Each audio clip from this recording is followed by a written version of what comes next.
One arrogant employee, one quiet receptionist, and a single careless remark.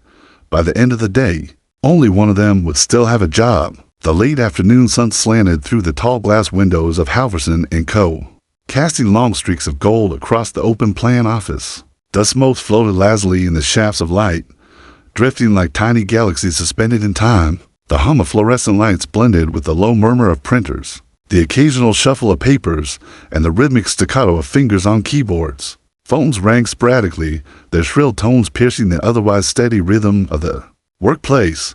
It was a day like any other, ordinary, predictable. Wrapped in the quiet monotony of corporate life, Marcus leaned back in his chair, the leather creaking under his weight, and stretched with deliberate ease. He wasn't one for subtlety, with a smirk tugging at the corner of his mouth. He surveyed the rows of desks before him like a king observing his subjects. His tie was loosened, his sleeves rolled to the elbow, as though he was too busy, too important, to bother with the rigid formalities the company demanded. His hair, dark and perfectly styled in the morning, now carried a few rebellious strands that only added to the casual arrogance. He wore like cologne.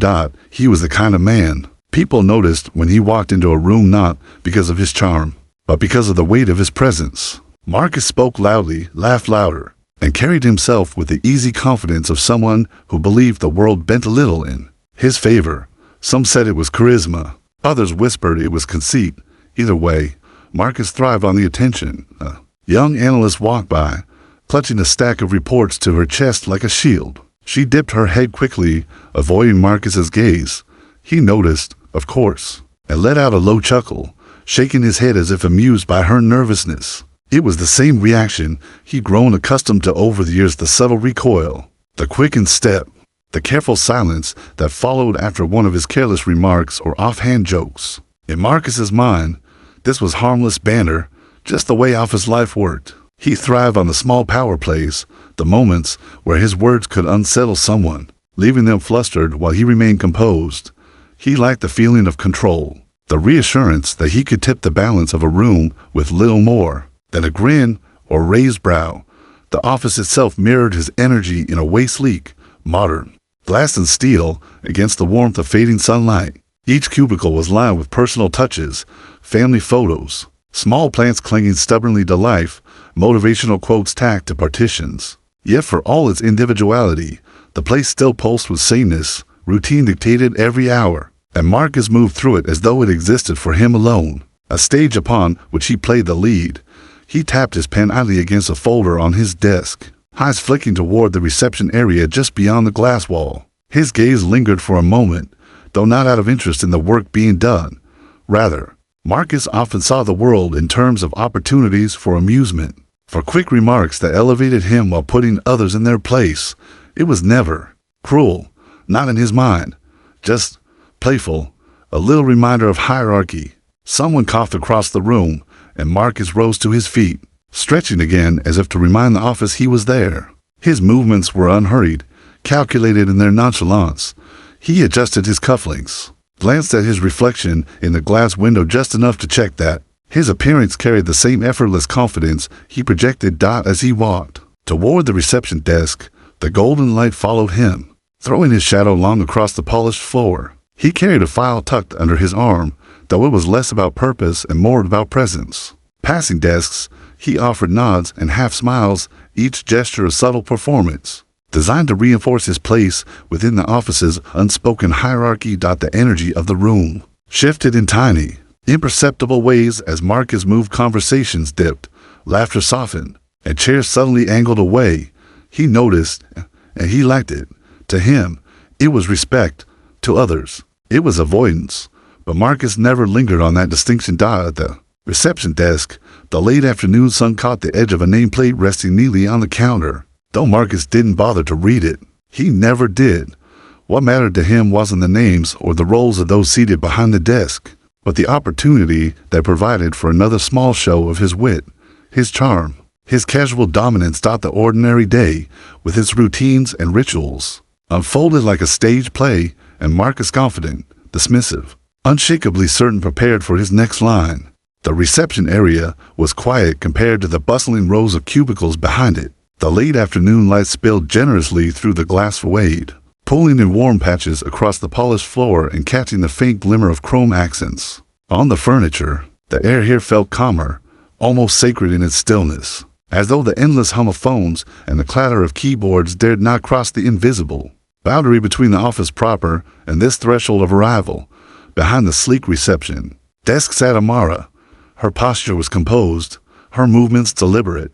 She typed steadily, her fingers gliding over the keys with a rhythm that suggested both focus and ease. A small plant in a clay pot stood to her right, its green leaves vibrant against the neutral palette of the room. Beside it, neatly arranged files and a smooth black fountain pen revealed a subtle elegance in her orderliness. Amara didn't need to speak to command respect. Her presence alone carried a quiet dignity. Marcus approached with his usual stride, confident, almost theatrical, as though even a trip across the room was an opportunity for performance. The soles of his polished shoes tapped a steady beat against the floor. He wasn't there with any real purpose. The file tucked under his arm was little more than a prop. What drew him was the simple allure of disrupting stillness, of inserting himself into someone else's calm to see how it rippled. As he neared the desk, Marcus slowed. His eyes scanned Amara quickly, assessing, appraising. She didn't look up immediately. To focus on her work, and that small act of inattention pricked at his ego. He let a smirk play across his lips, the kind that had, in his mind, always carried charm, but in reality dripped with condescension. He leaned one elbow on the counter, his shadow stretching across Amara's workspace as the sun shifted lower in the sky. "You'd be prettier if you smiled more," he said, his tone light, almost playful, as though he had just shared a harmless joke. The words dropped into the air like a stone into still water. Amara paused, her fingers resting lightly on the keyboard. Slowly, she lifted her gaze to meet his. Her face remained calm, her expression unreadable, but her eyes deep, steady, unwavering flash of something he could not place.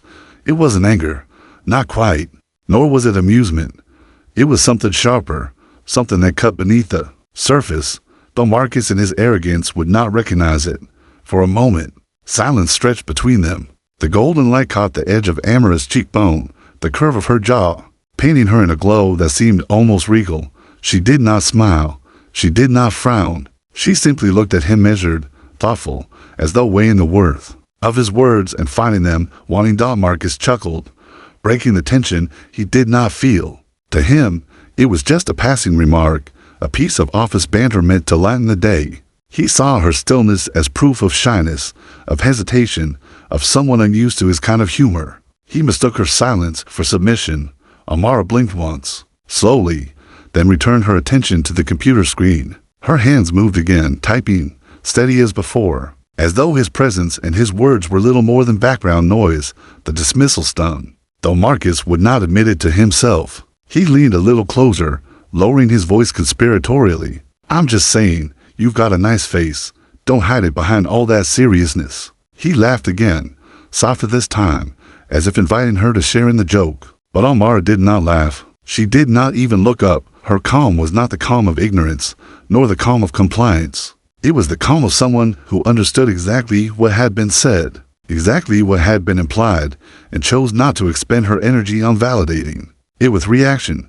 A faint tension hung in the air, invisible yet palpable.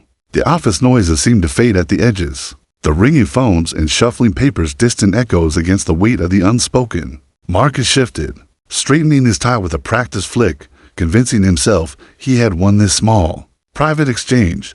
After all, she hadn't contradicted him, she hadn't pushed back, and in Marcus's world, silence meant agreement. He tapped the counter lightly with his knuckles, a casual farewell, and turned to leave. The smirk returned to his lips, satisfied with his performance. He believed he had carved another notch in his invisible belt of superiority, another reminder of his effortless dominance in the social theater of the workplace. But if Marcus had looked closer, if he had studied the stillness of her hands, the firmness of her shoulders, the measured restraint in her eyes, he might have seen it. The flicker of something unspoken, the quiet power in her refusal to engage on his terms, the certainty of someone who held far more authority than he realized. Instead, Marcus walked away chuckling to himself, blind to the gravity of his words, blind to the fact that his small jest had revealed more about him than it had about her. Amara returned to her typing, her expression serene. Yet in the depths of her gaze lingered a truth Marcus would come to know soon enough. Silence, when chosen, is not weakness, it is patience, and patience often precedes power. The murmur of the office swelled back into focus as Marcus walked away from the reception desk, his chuckle still echoing faintly in his throat. He tugged his cufflinks into place, satisfied with himself, unaware of the currents shifting just beneath the polished surface of the room. To him, the encounter had been a small moment of amusement and effortless jab tossed into the quiet like a stone skipping over water. Yet others had noticed Dot at the far end of the office. The junior analysts exchanged a glance before quickly lowering their eyes to their screens. One of them adjusted her glasses nervously, as though the very act of watching Marcus might invite trouble. A man in a navy suit passed by with a folder tucked under his arm, his steps quickening as Marcus approached, his gaze fixed firmly on the carpet. Even the hum of conversation seemed to dip for a heartbeat, as though the office itself held its breath in subtle recognition of what had just taken place. This wasn't new. Everyone knew Marcus had a way of speaking that brushed close to condescension, a way of tossing words like darts without ever considering where they might land. The difference was that most people chose not to say anything. They lowered their eyes, kept their heads down, and allowed the ripples to pass. Marcus noticed none of it. In his mind, he was the center of the office, the one who set the rhythm of interaction. If people avoided his gaze, it wasn't out of discomfort, it was respect. If silence followed his comments, it wasn't disapproval, it was agreement. He had convinced himself long ago that his presence commanded admiration, even when the truth was far more complex. Amara, meanwhile, continued her work without so much as a pause. Her fingers glided over the keyboard, steady and deliberate, the soft clicks rising above the murmur of the office. To anyone watching, she exuded calm, a kind of composed authority that required no explanation. She didn't flinch at Marcus's words, nor did she let his presence fracture her concentration. It was not the silence of someone cowed, it was the silence of someone who chose when to speak, when to act, and when to let others reveal themselves. Marcus, misread entirely. He glanced back once, catching the stillness of her posture, the faint light reflecting off her neatly braided hair, and dismissed her as unimportant. Receptionist, he thought, just another face at the front desk, another figure who existed on the periphery of the office, present but irrelevant. The truth that Amara carried herself with the ease of someone who belonged in that space, not as an ornament, but as a force, never crossed his mind. His world was filtered through assumptions, through hierarchies he had constructed in his own image. To him, a woman at the reception desk was simply there to greet, to answer phones, to manage the small tasks that kept his day running smoothly. Nothing more. He tapped the folder in his hand against his thigh, satisfied that the balance of power had tipped once again in his favor. His smirk broadened as he passed a cluster of desks, offering a careless nod to the employees who stiffened slightly in his wake. Another day, another laugh, he murmured, half to himself, as though the office were his stage and the people around him his silent audience. The audience, however, was not as silent as he believed. Behind lowered eyes and hushed conversations, there was awareness. People remembered the way his words lingered. They remembered the quiet humiliation tucked behind his so-called jokes. And more than that, they noticed Amara the way she had not broken, not yielded, not given him the satisfaction of a reaction. There was power in that restraint. Marcus, blind to nuance, only saw compliance where there was composure, weakness where there was strength. His perspective was narrow, shaped by years of unchecked arrogance. He did not notice the way the office leaned subtly toward Amara, not out of pity, but out of respect. He did not see the steadiness in her, the way her calm presence carried more weight than his loudest laugh. If he had looked closer, he might have noticed how some employees stole glances at her desk, as though reassured by her quiet command of space. He might have seen how her mere silence diffused the sting of his words, how her refusal to engage robbed them of their intended effect.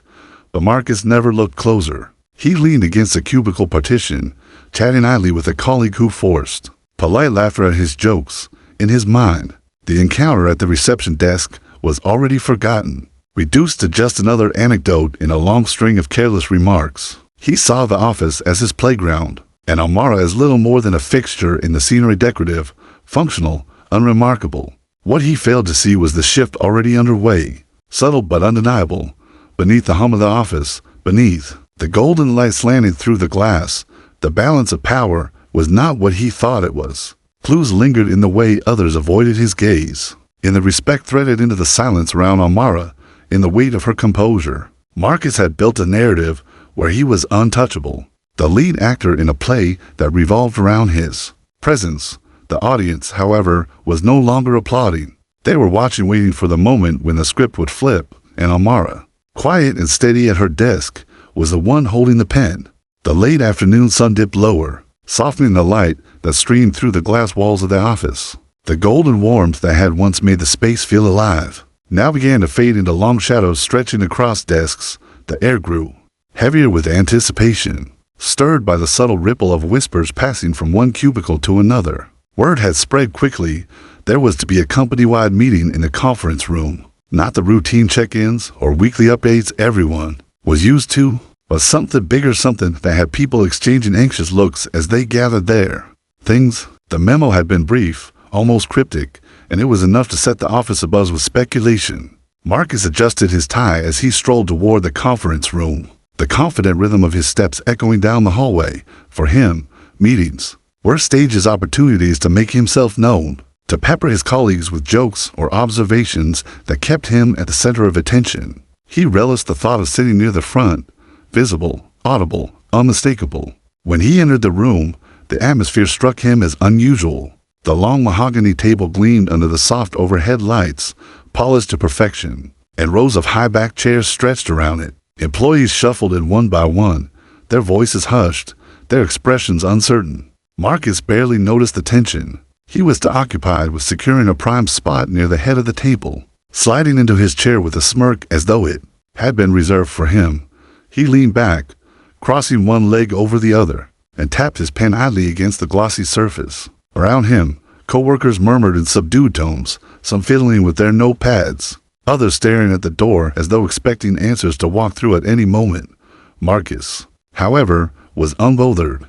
His confidence sat on him like a tailored suit, unshakable, smug. IMPERMEABLE. The door clicked. Conversations dissolved instantly. A heavy silence swept across the room, so sudden it felt as though the air itself had shifted. Marcus straightened slightly, eyes fixed on the entrance, ready to greet whoever walked in with a polished quip or a show of mock camaraderie. But when the door opened and Amara stepped inside, the room held its breath. She did not carry a notepad like an assistant, nor did she hover uncertainly at the edges like someone meant only to observe. Instead, she walked with deliberate grace, a folder of documents in her hand, her steps measured and sure. Her presence was magnetic, not loud, not forceful, but undeniable. The faint afternoon light spilled across her figure as she moved, as though the sun itself had chosen to follow her into the room. Marcus blinked, his smirk faltering for just a moment before he caught himself. He hadn't expected her.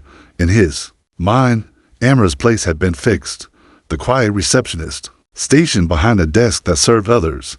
Yet here she was, gliding past the rows of chairs with her head held high, her eyes steady, radiating an authority that no one could mistake. She did not take a seat among the employees. She did not linger by the wall. Instead, she stepped confidently to the head of the table, the very spot Marcus had been angling himself toward with his chosen seat. The silence deepened. Even the faint hum of the air conditioning seemed to fade. Beneath the weight of the moment, Amara placed the folder on the table, her fingers moving with calm precision. She looked out across the room, her gaze meeting faces one by one.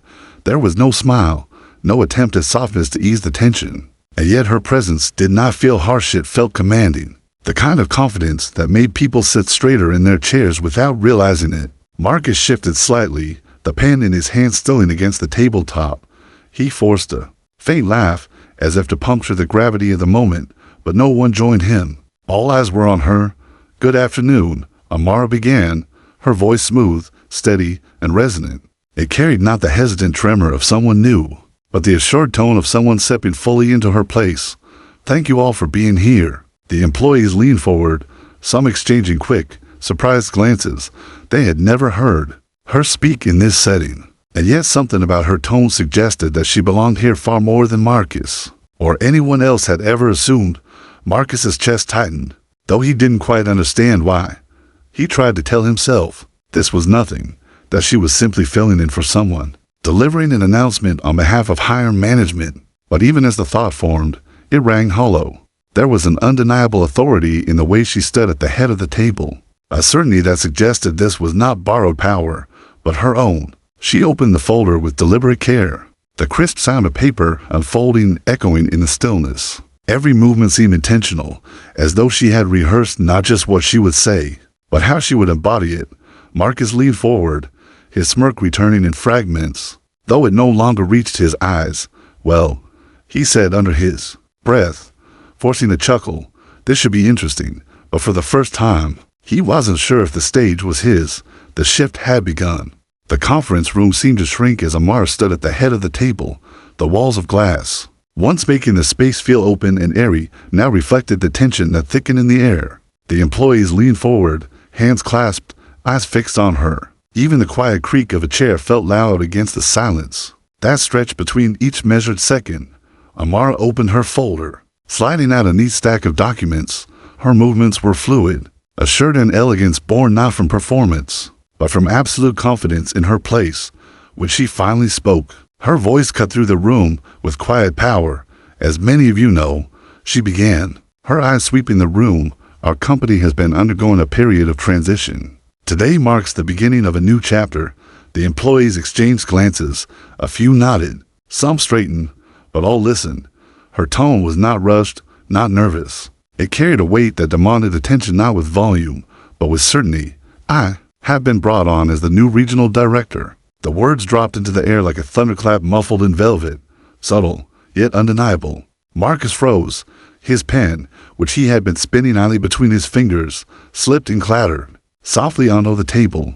He blinked rapidly, as though his ears had betrayed him. "Director?" He glanced at the faces around the table.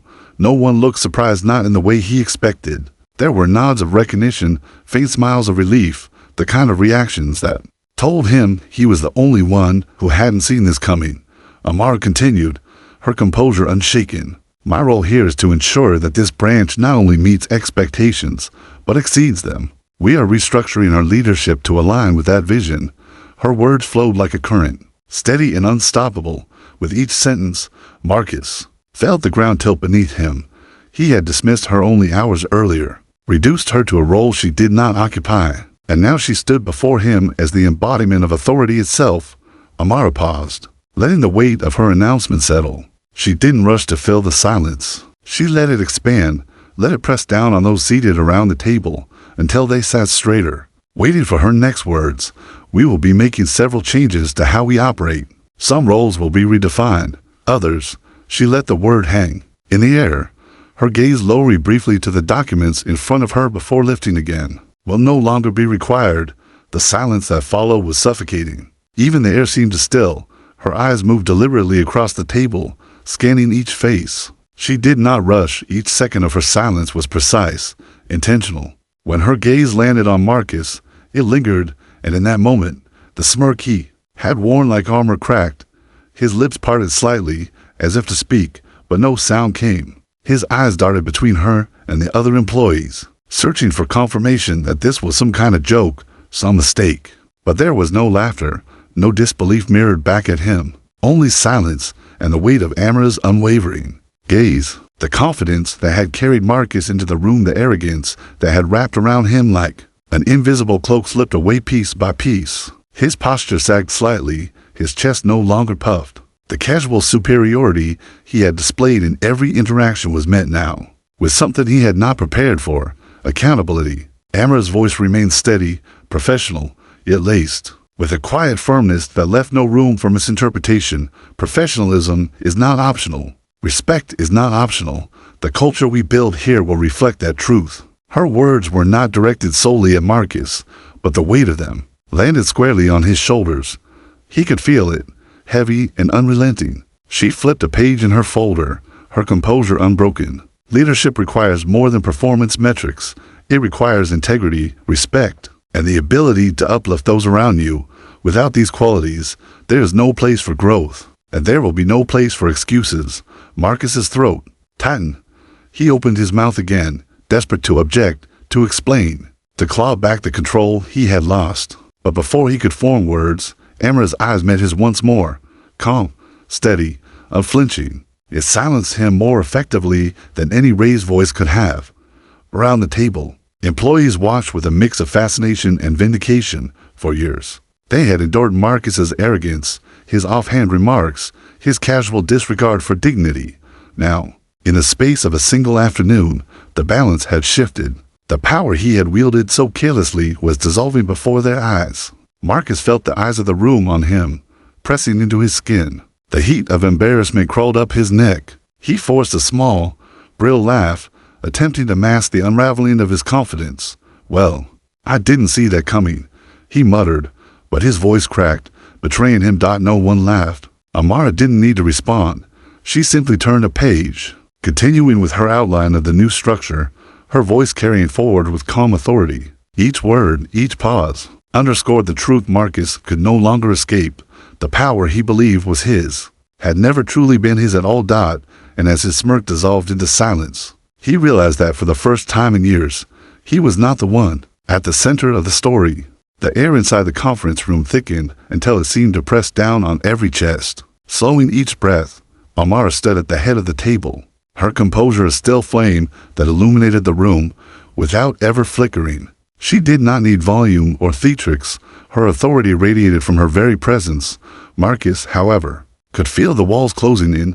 His palms were damp, his once relaxed posture stiff and awkward. The smirk that had carried him through countless meetings, countless moments of casual arrogance, had slipped from his face, leaving behind a raw uncertainty he had not felt in years. He cleared his throat. "Well, I think maybe there's some kind of misunderstanding." His voice wavered as he attempted to chuckle, though the sound fell flat, brittle in the silence. "I mean, I've been here a long time, put in the hours, delivered results." "Surely." Amara raised a hand, just slightly, and the room hushed. Her gesture wasn't dramatic, but it carried weight. Every pair of eyes turned back to her, and Marcus's words crumbled mid-sentence. "Professionalism is not optional," she said, her tone even, her voice measured but sharp enough to cut through the tension. The syllables fell with precision, each one undeniable. Marcus shifted in his chair, his mouth opening as if to protest again. But Amara continued without pause. "Respect," she said, her eyes sweeping the room before returning to him, steady and unwavering. "Respect is not optional. It is the foundation upon which this office and any healthy workplace must stand. Without it, everything else collapses." Her words seemed to hang in the air, resonating against the polished walls, pressing into Marcus's ears. He felt heat crawl up his neck, the embarrassment of being laid bare in front of colleagues he had always considered beneath him. "I never," he stammered, his voice cracking. "I didn't mean." But Amara's gaze stopped him cold. She didn't glare, didn't raise her voice, but her eyes held a quiet power that made him falter. "And those who cannot show it," she continued, her voice steady as steel, "will not remain here." The room seemed to still further, as though even the air held its breath.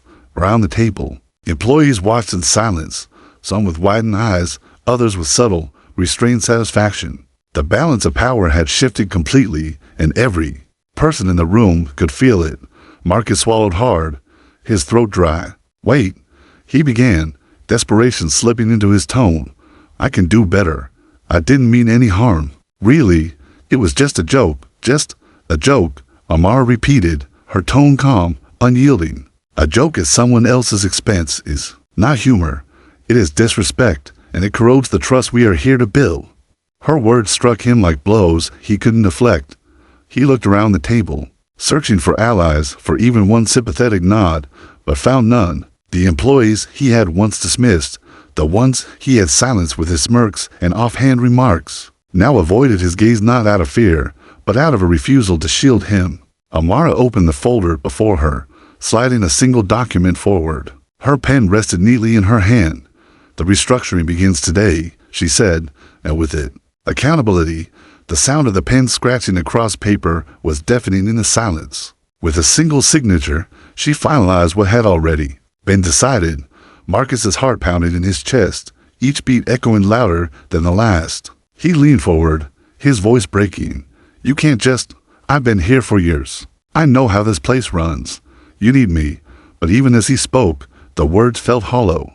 He could hear the desperation in his own tone, hear the fracture in his once flawless confidence. Amara looked up, her eyes steady, unflinching. "What we need," she said quietly, "is integrity, and integrity does not bow to arrogance." She closed the folder with deliberate finality, the sound snapping through the tension like the strike of a gavel. Marcus sat frozen, his chest tight, his jaw slack. For the first time, he had no retort, no smirk, no joke to fill the silence. The stage he had always claimed as his own had been stripped away, leaving him exposed in the harsh light of accountability. The room remained silent, heavy with the weight of what had just transpired. Employees shifted in their chairs, not with discomfort, but with relief. The unspoken had finally been spoken. The balance had been corrected. Marcus lowered his gaze to the polished surface of the table, his reflection staring back at him, a man stripped of the illusions he had built.